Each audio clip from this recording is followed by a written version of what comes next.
கிடைக்குமானா கண்டிப்பாக கிடையாதுங்க. நம்ம இது வரைக்கும் செய்த தவறுகள், பழக்க வழக்கங்கள், சாப்பாட்டில் மாற்றங்களால் தான் இவ்வளோ பிரச்சனை வந்தது. இதை வந்து சரி பண்ணுறது இன்னும் நீண்ட காலம் ஆகும். ஆனால் இது ஒரு பெர்மனெண்ட் ரிலீஃபாக அமையும். நம்ம சாப்பிட்ற சாப்பாடு, நம்ம நல்ல மூச்சு பயிற்சி செய்து நம்மளோட உடம்பை வந்து நல்லா ரிலாக்ஸாக வச்சுக்கிறது, நல்ல எக்ஸசைஸ் பண்ணுறது, இதனால் நமக்கு நல்ல வெயிட் குறையும்.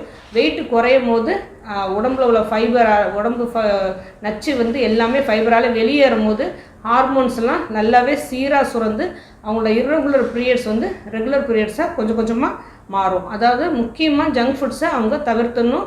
நல்ல ஒரு நடைப்பயிற்சி, அவங்க வேலைக்கு போகிறது, படிக்க போகிறது, எதாக இருந்தாலும் ஒரு வெஹிக்கிளில் போகாமல், வெஹிக்கிள்லேயே போனால் கூட ஒரு கிலோமீட்டர், ஒரு 1/2 கிலோமீட்டருக்கு முன்னாடியே நிறுத்திட்டு அங்கேருந்து நடந்து போகிற மாதிரி அவங்க பார்த்துக்கிட்டாலே அது ஒரு சிறந்த நடைப்பயிற்சியாக இருக்கும். ஏன்னா நடைப்பயிற்சி செய்யும் போது கவனித்து பார்த்தோம்னா, நடைப்பயிற்சியும் நீச்சல் பயிற்சியும் செய்யும் போது நம்ம மூச்சு பயிற்சி நம்மளை அறியாமல் நமக்கு நடந்துக்கிட்டே